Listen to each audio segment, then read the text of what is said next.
بزرگوں اور دینی بھائیوں، پردہ نشین میری مائیں اور بہنوں،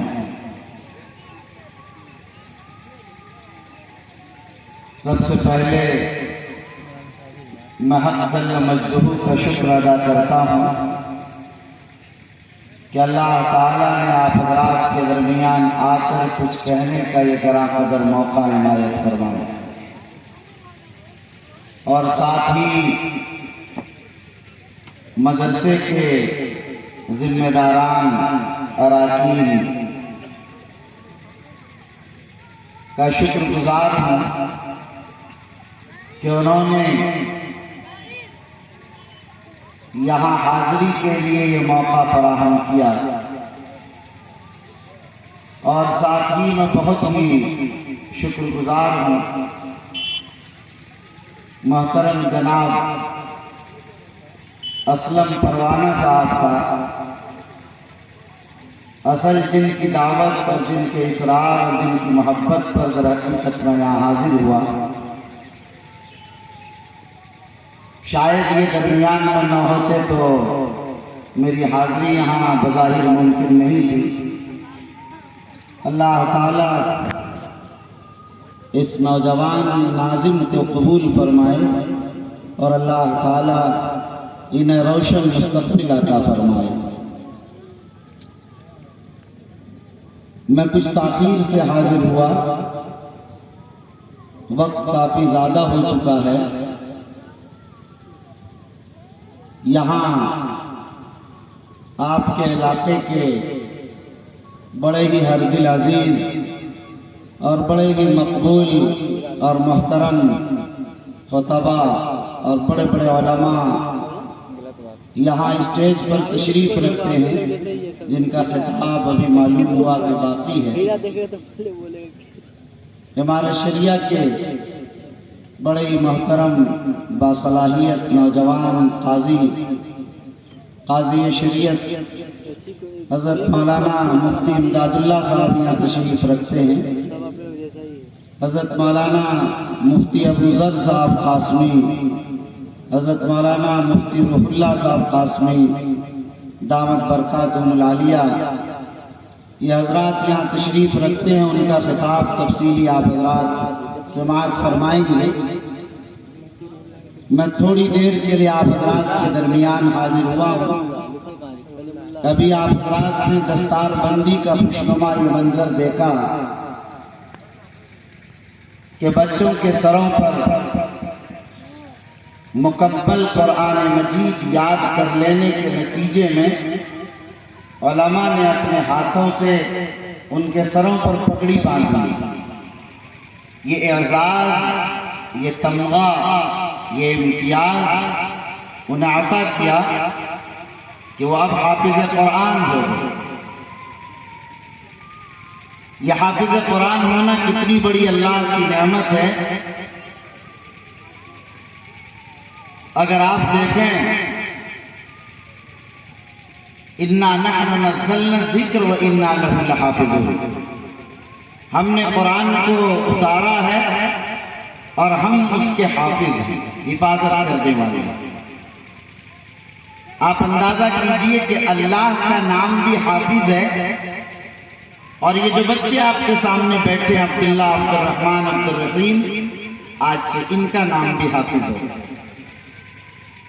قربان جائیے اس عظمت پر کہ اللہ کا نام بھی حافظ، اور روئے زمین اور کائنات میں اس کے بندوں کی صفت بھی اور ان کا لقب بھی حافظ ہو گیا۔ اگر یہی ایک نام اللہ کا مل جائے تو بتائیے کہ یہ کتنی عظیم نعمت حاصل ہوگی۔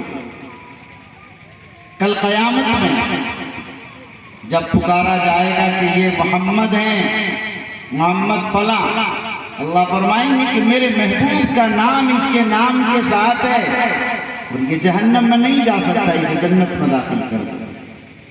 نام پکارا جائے گا کہ یہ ابراہیم ابن فلاں ہیں، جہنم میں لے جاؤ، اللہ فرمائیں گے کہ ابراہیم تو میرا خلیل ہے، اس کا نام ہے ابراہیم، اگر اس کا بھی نام ابراہیم ہے تو لے جاؤ اسے جنت میں لے جاؤ، جہنم سے بچ جائے۔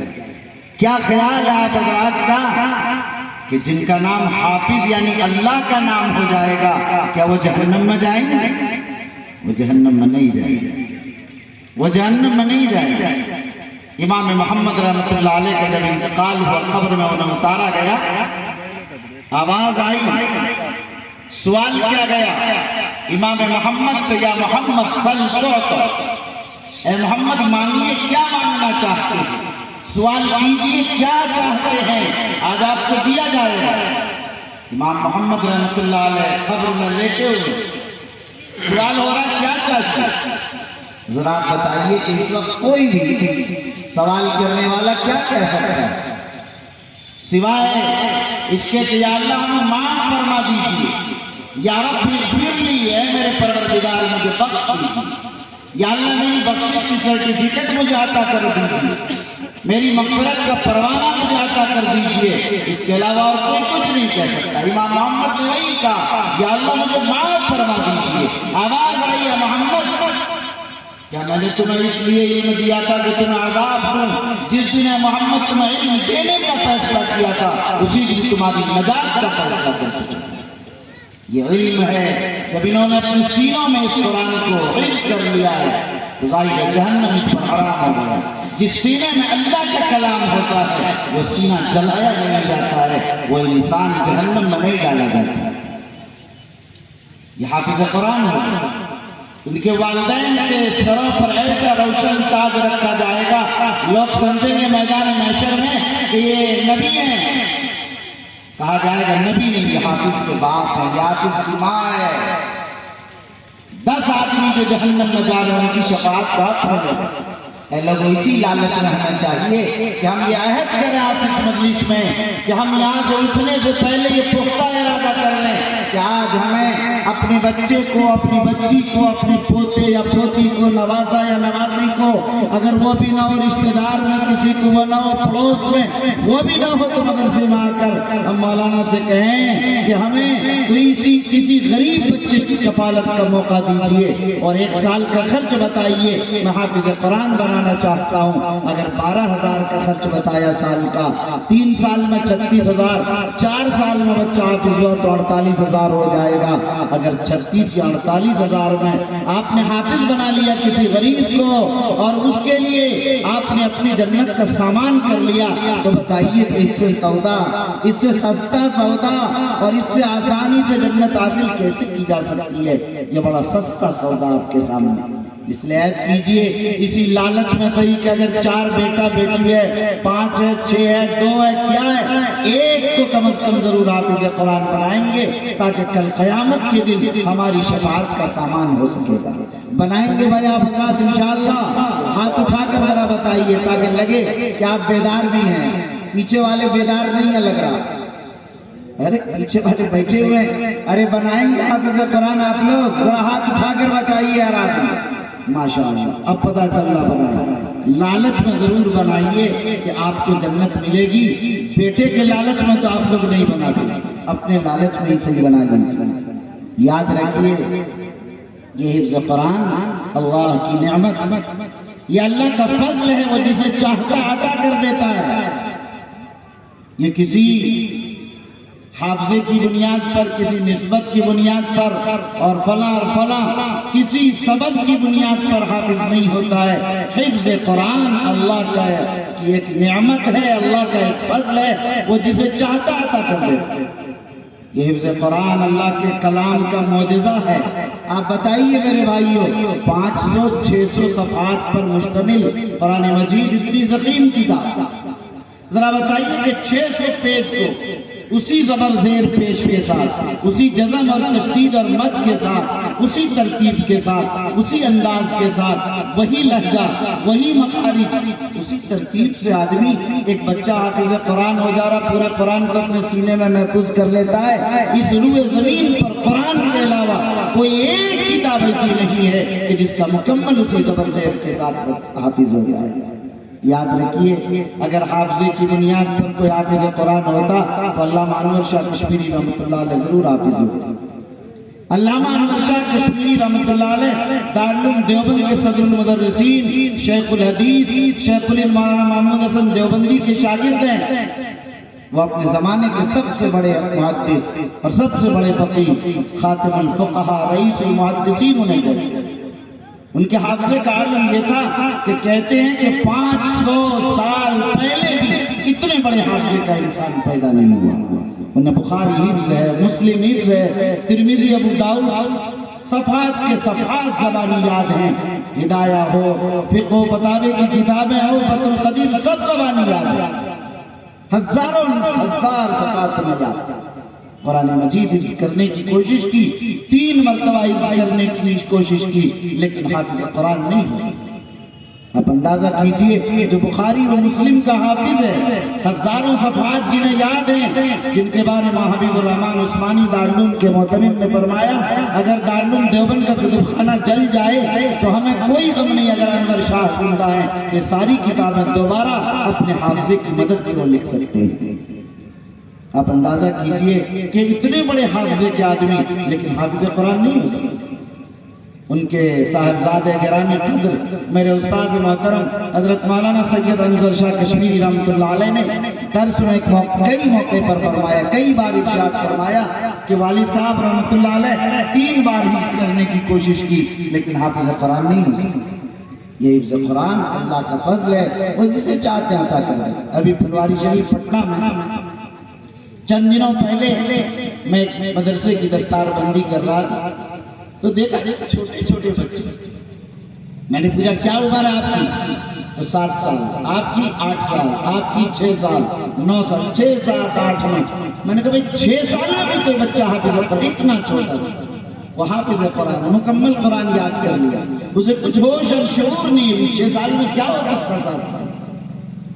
یہ سوائے اللہ کے معجزے کہ کیا ہو سکتا ہے کہ 6 سال 7 سال کے بچے کے سینے میں پورا قرآن محفوظ ہے، وہ پورا قرآن اسی طرح سنا سکتا ہے۔ آپ اندازہ کیجئے یہ صرف اللہ کے کلام کا معجزہ ہے۔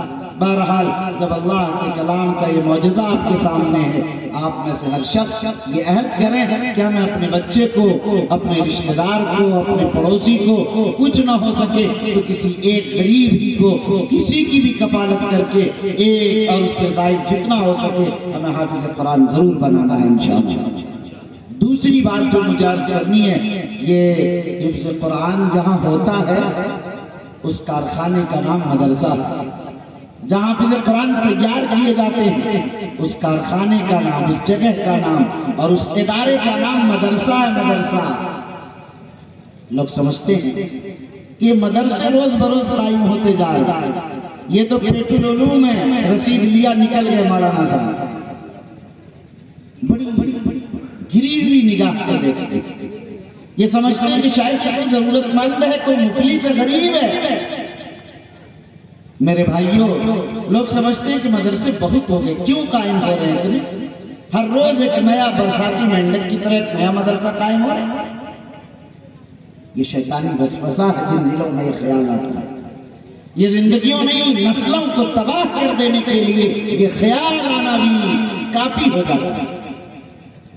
یاد رکھیے مدرسے کے قیام کا معاملہ بانی شریعت محمد رسول اللہ صلی اللہ علیہ وسلم نے سب سے پہلے مکہ مکرمہ میں حالات سازگار نہیں ہیں، ان مشکل حالات میں بھی ہر گھر کو دار ارقم بنانا چاہتے تھے۔ وہ چاہتے تھے کہ ہر گھر تعلیم کا مرکز رہے۔ مدینہ منورہ آئے، مسجد نبوی تعمیر کی تو صفحہ بھی بنایا کہ پہلے مسجد مدرسہ پھر محمد کا گھر بنے گا۔ ہم اور آپ پہلے اپنا گھر بناتے ہیں تب مسجد مدرسہ کو دیکھتے، اسی لیے ملت پیچھے چلی گئی، اپنا معاملہ آگے آ گیا۔ ہمیں چاہیے کہ پہلے اپنا گھر بنانے سے اپنی مسجد کو بنائیں اور اپنے مدرسے کو بنائیں، اس کے بعد پھر اپنا گھر بنائیں۔ یہی سنت طریقہ ہے اور یہی شرعی طریقہ ہے اور یہی طریقہ بتایا ہے اسلام نے۔ بہرحال ہر گھر کو سرکار علم کا مرکز بنانا چاہتے ہیں، اسلام کا یہی مزاج ہے۔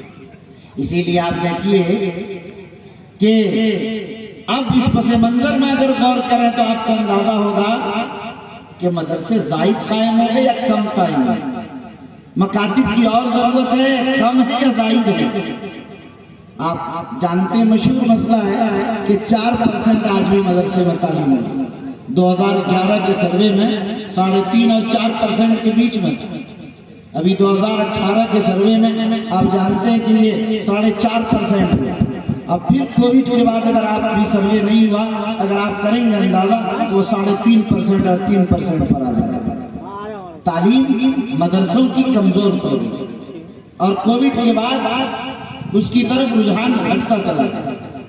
3.5% نہیں، ہم 4% مان لیں۔ مسلمانوں ذرا بتائیے کہ اگر 4% مسلمانوں کے بچے دین کی تعلیم حاصل کر رہے ہیں تو 96% بچوں کا کیا ہوگا؟ کیا مدارس اور قائم کرنے کی ضرورت ہے 96% یا نہیں؟ مکاتب اور قائم کرنے کی ضرورت ہے یا نہیں؟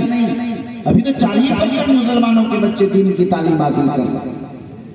4% میں آپ کو لگ رہا مدرسے بہت ہو گئے، مکاتب بہت قائم ہو گئے، اب نہیں ہونے چاہیے؟ ایسا نہیں میرے بھائی، ابھی جتنے مکاتب قائم ہوں اسے قائم کیجئے، قائم کرنے کی ضرورت ہے۔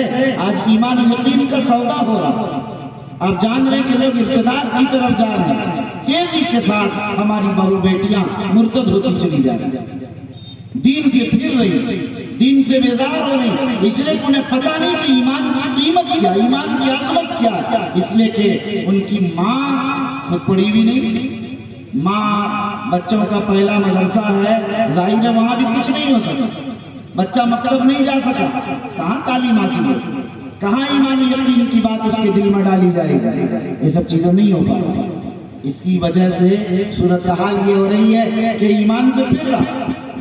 اے میرے بھائیوں، اپنے دلارے بیٹوں سے کہو کہ اے میرے دلارے بیٹے، یاد رکھو ایمان کی قیمت اتنی زیادہ ہے اور ایمان کی عظمت یہ ہے کہ بلال حبشی تپتے ہوئے ریت پر بھی عہد عہد کا نعرہ بلند کیا کرتے ہیں۔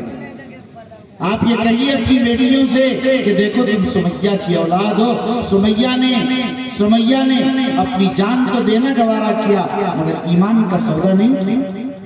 آپ صحابیات و تابعیات کے واقعات بتائیے، انہیں سمجھائیے، سکھائیے، آپ کی ذمہ داری ہے۔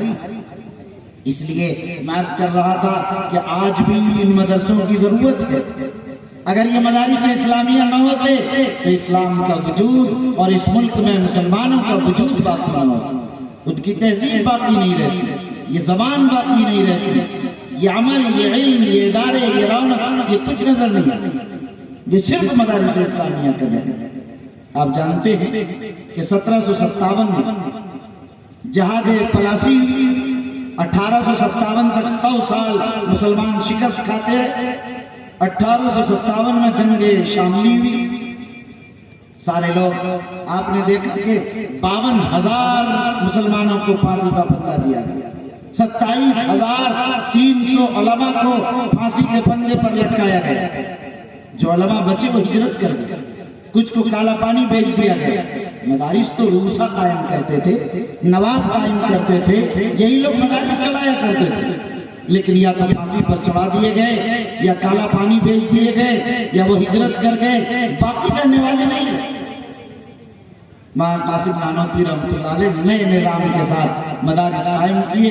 1866 میں دارالعلوم دیوبند اور پھر اس کے اطراف میں مدارس کا جال بچھانا شروع کیا، اور یہ سلسلہ ہوا چندے کے نظام کے ساتھ۔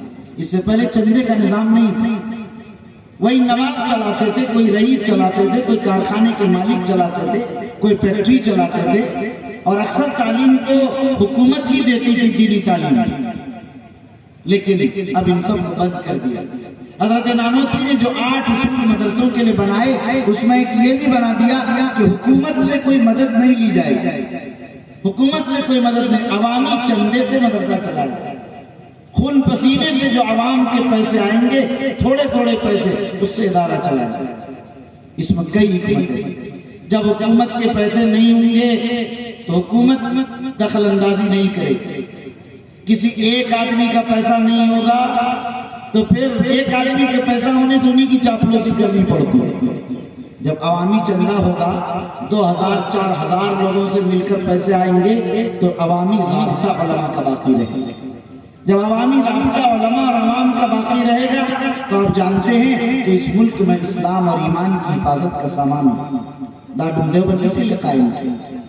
مولانا محمد علی جوہر آزادی کے موقع پر جب دارالعلوم دیوبند گئے اور دارالعلوم کے کتب خانے میں جا کر انہوں نے قاسم نانوتوی کا وہ اصول اشتغانہ دیکھا، وہ 8 اصول جو لکھے ہوئے ہیں، فرمایا کہ ان اصول کا عقل سے کیا تعلق، یہ تو خالص الہامی ہے۔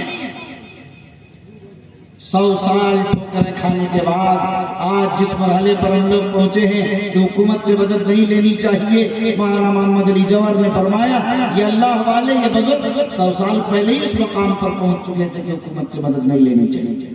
آج خود بہار میں دیکھیے ہمارے علماء نے سختی سے منع کیا کہ بہار مدرسہ ایجوکیشن بورڈ کے تحت یہ چلنے والے حکومت کے امداد یافتگان مدارس قائم نہ ہوں، تعلیم برباد ہو جائے، تعلیمی نظام معطل ہو جائے۔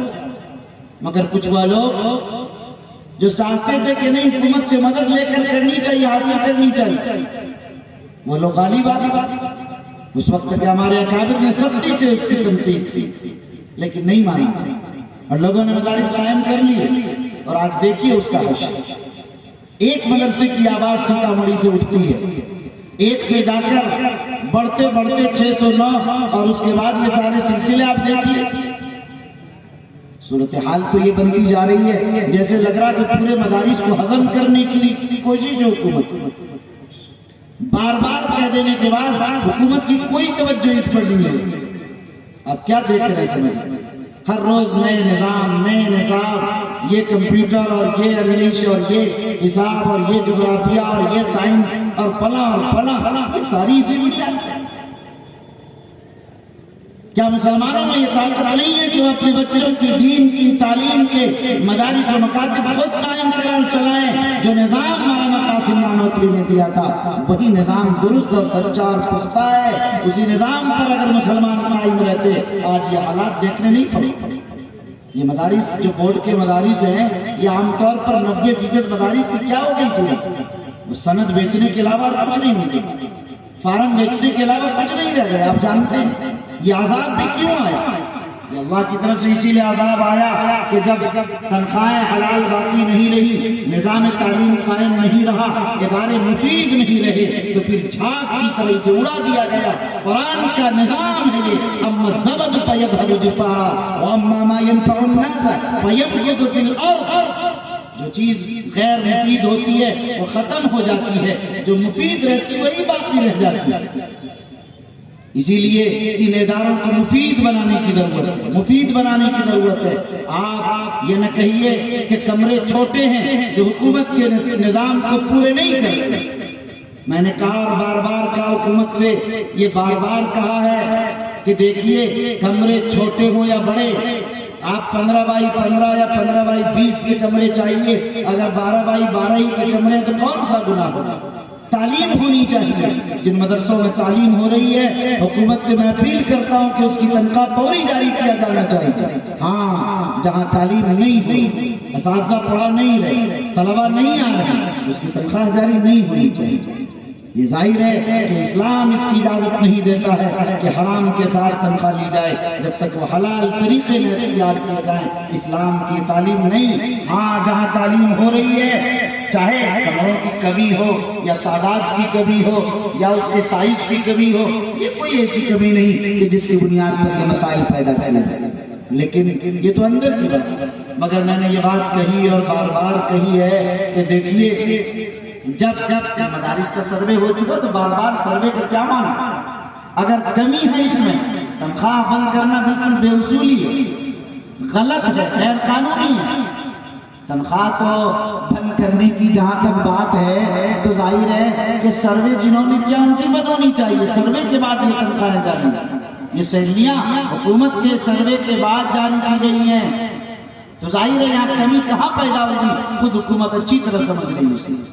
بہرحال عرض کر رہا تھا یہ مدارس اسلامیہ بڑے قیمتی ہیں، اگر یہ مدارس نہ ہوتے تو اس ملک میں ایمان کی حفاظت کا سامان نہ ہوتا۔ اسی لیے میں اس تفصیل میں نہیں جانا چاہتا، اس لیے آپ نے مدارس کی قیمت کو سمجھیے اور ان مکاتب کی عظمت کو محسوس کیجیے۔ میں ایک بات آپ حضرات سے اور کہنا چاہتا ہوں، دیکھیے ملت کے لیے اور اجتماعیت کے لیے کچھ وقت نکالیے. آپ حضرات مدرسے والوں کو چندہ تو دے دیتے ہیں، وقت نہیں نکالتے.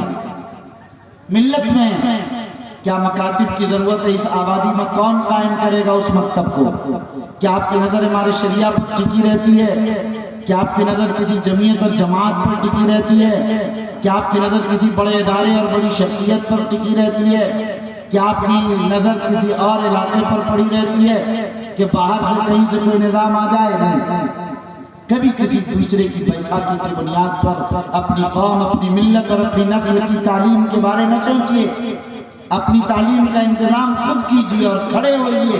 اگر آپ نے اپنے پیسوں میں، اپنے بجٹ میں تعلیم کا بجٹ نہیں نکالا اور متعین اور مخصوص نہیں کیا تو آپ یقین مانیے کہ ترقی نہیں کر سکتے. آپ دیکھیے کہ مدارس ہیں، ہمارے بچے سارے کے سارے مدرسوں میں پڑھ رہے ہیں. کیا مدرسے میں تعلیم اچھی ہو رہی ہے؟ کیا اساتذہ معیاری ہیں؟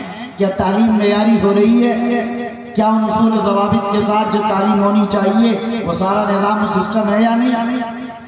کیا ہماری جماعت میں تبلیغ کا کام ہو رہا ہے؟ کیا مرکز کا نظام پوری قوت سے نافذ ہے، چل رہا ہے؟ کیا ہماری آبادی کے اندر لوگ غربت، افلاس کے حالت میں تو نہیں ہیں؟ کیا ہماری آبادی میں برائیاں پنپ تو نہیں رہی، جڑ تو نہیں پکڑ رہی ہیں؟ کیا معاشرے کی اصلاح کے لیے اور ان برائیوں کی روک تھام کے لیے کوئی کمیٹی، کوئی نظام ہے یا نہیں؟ یہ پورا جو سسٹم اسلام کا ہے، اس پورے نظام کو آپ کو غور کرنا پڑے گا. آپ کی ذمہ داری ہے. اس کے لیے صرف ایک طریقہ ہے کہ آپ کو ملت کے لیے وقت نکالنا ہو. مدرسے والے چلے گئے، ان کو آپ نے 100 روپے دے دیا، بھیج دے. مدرسے میں کیا ہو رہا آپ کو خبر ہو؟ آپ کی عیدگاہ کی کیا صورت ہے؟ آپ کے قبرستان کی کیا صورت ہے؟ آپ کا مکتب اور مدرسے کا مرکز کا کیا نظام ہے؟ معاشرے کی اصلاح کی کیا صورت ہے؟ کون لوگ کس پوزیشن میں؟ آپ نے نہیں دیکھا. یہ ملت کے کام ہیں اور اس ملت کے کام کے لیے تبلیغی جماعت والے بڑے قابل مبارکباد ہیں کہ وہ 2-2.5 گھنٹے کا صبح میں وقت نکالتے، ہر گھر جا جا کر اللہ کی طرف بلاتے اور اللہ کے گھر کی طرف دعوت دیتے ہیں. یہ بڑا کامیاب نظام ہے. میں آپ تمام حضرات کو یہ سبق دوں گا کہ آپ لوگ تمام لوگ یہ 2.5 گھنٹے کا وقت نکالیے، 2 سے 2.5 گھنٹے کا، 1.5 گھنٹے کا، 1 گھنٹے کا ملت کے لیے آپ کا وقت نکالیے. ملت کے لیے وقت نکالیے. یعنی آپ یہ دیکھیے اگر مکتب میں آپ کی ضرورت ہے، مکتب کے معلم کو تنخواہ نہیں مل رہی، اس کے لیے کیا کرنا ہے؟ معلم صاحب کی بات کو دیکھیے، آواز کان لگائیے، کھڑے ہوئیے، ان کے ساتھ چلیے، ان کا چندہ پورا کرا دیجئے. مدرسے والے آپ کو آواز دے رہے ہیں، مدرسے کی کیا ضرورت ہے اس کے لیے کھڑے ہوئیے. آج مرکز کی ضرورت ہے اس کے لیے کھڑے ہو جائیے. آج خانقاہ کی ضرورت ہے اس کے لیے کھڑے ہو جائیے. آج آپ کے یہاں کسی اسکول کی ضرورت ہے اس کے لیے کھڑے ہو جائیے. آج آپ نے دیکھا کہ آپ کے پڑوس میں ایک بیمار شخص ہے جس کے لیے پیسے نہیں کہ وہ ہاسپٹل جا سکے، آپ ان کو ہاسپٹل لے کر جائیے. کتنے لوگ ایسے ہیں کہ بیماری کی وجہ سے ہاسپٹل کی دہلیز پر دم توڑ دیتے ہیں، ان کے علاج کے لیے پیسے نہیں ہوتے. میرے بھائیوں یاد رکھیے کہ یہاں آپ کو دیکھنا ہوگا کون مفلوق الحال ہے، کون ضرورت مند ہے، کون پریشان حال ہے، کون ہے جو خودکشی کے داڑے پر ہے، کون ہے کس کے گھر میں لڑکی بیٹھی ہے، نکاح نہیں ہو رہا، کہاں لڑکا بیٹھا ہے، رشتہ نہیں مل رہا. ہزاروں پریشانی اور مسائل ہے. امت کی پریشانیوں اور مسائل کو دیکھنا یہ بھی مزاج شریعت کے مطابق ہے. حضرت عباس رضی اللہ تعالیٰ عنہ کی روایت ہے کہ ایک ضرورت پوری کرنا 10 دن کے اعتکاف سے بہتر ہے. مختلف روایات ہیں، اندازہ کیجئے 1 سال کے بعد روایت میں کہ اعتکاف سے بہتر ہے 1 سال ایک ضرورت پوری کریں. آپ جانتے ہیں کہ کل قیامت کے دن اللہ تعالیٰ کہیں گے اے میرے بندے میں بیمار تھا، تم نے میری مزاج پرسی نہیں کی. بندہ کہے گا کہ اللہ آپ اور بیمار، آپ تو شافی امراض ہیں، شافی مطلق ہیں، آپ اور بیماری. اللہ فرمائیں گے کہ فلاں بندہ بیمار تھا، اگر تم ان کے پاس جاتے تو تم مجھے اپنے پاس پاتے. اللہ فرمائیں گے میں بھوکا تھا، تم نے نہیں کھلایا. آپ کہیں گے کہ یا اللہ آپ اور بھوکے، آپ تو دنیا کو کھلاتے ہیں، اللہ فرمائیں گے کہ میرا فلاں بندہ بھی بھوکا تھا، تم نے ان کو نہیں کھلایا، اگر ان کو کھلاتے تو تم مجھے ان کے پاس پاتے۔ آپ اندازہ کیجئے یہ کیا ہے؟ یہ چھوٹی چھوٹی چیزیں مزاج شریعت سے، نماز پڑھ لینا، تسبیح پڑھ لینا، تہجد پڑھ لینا، تلاوت و استغفار، تسبیح و تحلیل، اوراد و وظائف پڑھ لینا، یہ مزاج شریعت کے لیے کافی ہے، یہ مکمل شریعت نہیں۔ یہ انسانوں کی ضرورت پوری کرنا، حالات اور وقت کے تحت جو ملت کے مسائل ہیں، اجتماعی مسائل ہیں، ان کو پوری کرنا، یہ بہت بڑی ذمہ داری ہے۔ مولانا محمد علی منگیری رحمۃ اللہ علیہ، خانقاہ رحمانی کے بانی، مولانا محمد علی منگیری ندوۃ العلماء لکھنؤ کے بانی، بہت بڑے قطب عالم کہلاتے ہیں۔ وہ ایسے زمانہ مولانا فضل الرحمن مراد آبادی رحمۃ اللہ علیہ کے خلیفہ، تہجد کے وقت تہجد نہیں پڑھتے تھے، بلکہ جب قادیانیت کا زمانہ آیا پھیلنے کا تو رب قادیانیت پر تہجد کے وقت بھی بیٹھ کر کتابیں لکھا کرتے تھے اور فرماتے تھے کہ میرے جتنے مریدین ہیں جہاں جہاں یا شاگردان، ان سب کے لیے ہدایت ہے کہ وہ نوافل اور تہجد کو بھی چھوڑ کر سارے اوقات میں رد قادیانیت پر کتاب لکھیں، چھاپیں، پمفلٹ بنائیں، تیار کریں اور پوری آبادی کے ایک فرد تک پہنچائیں کہ جب بھی کوئی اٹھے اس کے سرہانے کے نیچے رد قادیانیت پر کوئی کتاب میں ہے۔ آپ اندازہ کیجئے یہ مزاج شریعت ہے۔ کس وقت ضرورت ہے جہاد کی، اس وقت وہی افضل ترین عمل ہے۔ کس وقت ضرورت ہے تبلیغ کی، اس وقت وہی افضل ترین عمل ہے۔ کس وقت ضرورت ہے رد کی، اس وقت اسی کی ضرورت ہے۔ ظاہر ہے یہ ہے شریعت کا مزاج جس کو سمجھنے کی نہیں ہے۔ اس لیے میرے بھائیوں، ہم اور آپ یہ عہد کریں کہ یہاں یہ جو مدرسہ ہے، اس آبادی میں اگر مکتب ہے، جو ضروریات ہیں ملت کی، اس کے لیے ہمیں 2 گھنٹہ 2.5 گھنٹہ، جس کے پاس نہ ہو تو 1 گھنٹہ روزانہ وقت نکالنا، یہ ملت کے لیے وقت نکالنا، ملت کے لیے 23 گھنٹہ اپنے بیٹے بیٹی، اپنی بیوی، اپنے گھر والوں کے لیے، 1 گھنٹہ پوری ملت کے لیے، پوری آبادی کے لیے، پوری اجتماعیت کے لیے۔ اس اجتماعیت و مکتب بھی ہے، مدرسہ بھی ہے، مرکز بھی ہے، خانقاہ بھی ہے، اسکول بھی ہے، کالج بھی ہے، شفاخانہ بھی ہے، ہاسپٹل بھی ہے، وہ سارے ادارے ہیں۔ ملت کے بیمار، ضرورت مند، بھوکے پیاسے، دبے کچلے، مظلوم سبھی اس کے اندر آ جاتے ہیں۔ ان کے لیے آواز اٹھانا، ان کو دیکھنا، ان کا خیال کرنا، اس کے لیے آپ کو 1 سے 2 گھنٹہ 2.5 گھنٹہ جتنا وقت نکال سکے نکالیں گے۔ زندگی میں ایک نئے باب کا آغاز کر کے دیکھیے، معاشرہ فرش سے یوں عرش پر اٹھ جائے گا انشاءاللہ۔ کیا آپ حضرات نکالیں گے ملت کے لیے وقت؟ ہاتھ اٹھا کر بتائیے سونے والے حضرات کہ اچھا یہ 5-7 لوگ ہی جگہ ہے کیا یہاں؟ آپ لوگ پیچھے والے، کیا یہ بات سمجھ میں آئی؟ بات سمجھ میں آ رہی ہے آپ لوگوں کو؟ کیا وقت نکالیں گے آپ حضرات ملت کے لیے انشاءاللہ؟ ماشاءاللہ۔ تیسری اور آخری بات جو مجھے عرض کرنی ہے وہ یہ کہ دیکھیے آپ حضرات، ہر آدمی اپنے آپ کو ذمہ دار سمجھیں کہ آپ مسئول ہیں، کل قیامت میں آپ سے بھی پوچھا جائے گا، سوال کیا جائے گا، اس لیے آپ کچھ کرنے کا عزم لے کر جائیں گے۔ ہوتا یہ ہے کہ ہر آدمی یہ کوشش کرتا ہے، ارادہ رکھتا ہے کہ فلاں کر لیں اور پھر کوئی کام نہیں۔ آپ اپنے گھر والوں کے جو آپ کے ماتحت ہیں وہ تو آپ اس کو تو آپ دیکھیں گے۔ بتائیے جتنے لوگ بیٹھے سب کی بیوی نماز پڑھتی ہے؟ جن لوگوں کی بیویاں نماز پڑھتی ہیں وہ ہاتھ اٹھائیے۔ 1 2 گنتی کیجئے۔ بھائی اسلم پروانہ صاحب ذرا دیکھیے کتنے ہیں؟ یہ 7-8 ہیں۔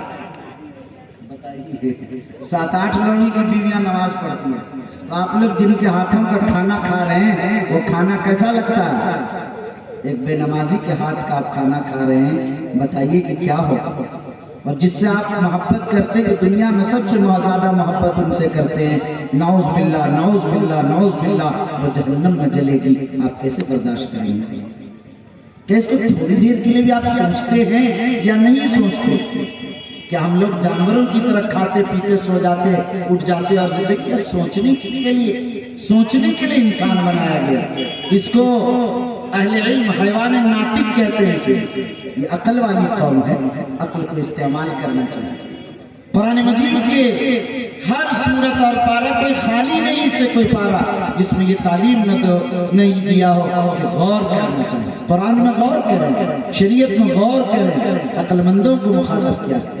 اب غور کیجئے کہ 8 آدمی کی بیوی نماز پڑھ رہی ہے، یہاں تقریباً 500 لوگ ہیں، اندازہ کیجئے کہ یہاں نمازی نہیں پڑھتے، کیا حال ہے؟ آپ اپنے بیٹے کو نمازی بنائیے، آپ اپنی بیٹی کو نمازی بنائیے، اپنے گھر کو تو سنبھال لیجئے، کم از کم ملت کو چھوڑ دیجئے۔ یہ بنیادی ضرورت ہے، یہ وہ ضرورت ہے، ابتدا کی بات بتا رہا، یہاں سے آپ کا کام شروع ہوگا۔ ایک بے نمازی سے 40 گھر کی بے برکتی ہوتی ہے، تو جس گھر میں بے نمازی ہو پھر لاتے ہیں لوگ، حضرت دم کر دیے ذرا، کوئی برکت ہی نہیں ہوتی۔ بھائی دم سے برکت ہو جاتی ہے، حضرت تعویذ دے دیجئے برکت ہو جائے گی۔ ارے اللہ کے بندے، تعویذ سے برکت نہیں ہوتی ہے۔ بے نمازی کتنی تعویذ اپنے سر پر رکھ کے پوری گیٹھری بیٹھا رہے، تب بھی کچھ نہیں، برکت نہیں ہے۔ برکت کے لیے نماز ضروری ہے، نماز سے برکت ہے، نماز پابندی سے ہونی چاہیے۔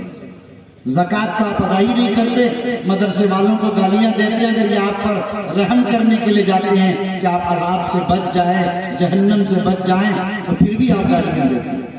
زکوٰۃ فرض ہے، زکوٰۃ حساب کر کے ہر سال نکالیے۔ ابھی رمضان آ رہا ہے، مفتی امداد اللہ صاحب کے پاس جائیے اور ان سے کہیے کہ حضرت زکوٰۃ کیسے نکالنی ہے، اپنا پورا مال، اپنا پورا چٹھا بتائیے، اور وہ آپ کو زکوٰۃ کی صورت بتائیں گے کہ کتنی زکوٰۃ نکالنی ہے۔ ہر آدمی زکوٰۃ نکالیے، کوئی آسان اور کھلونا نہیں ہے۔ کل وہی مال جو آپ کا ہے آپ کے جبڑے پر اور آپ کی پیشانی پر ڈنک مارے گا اور کہے گا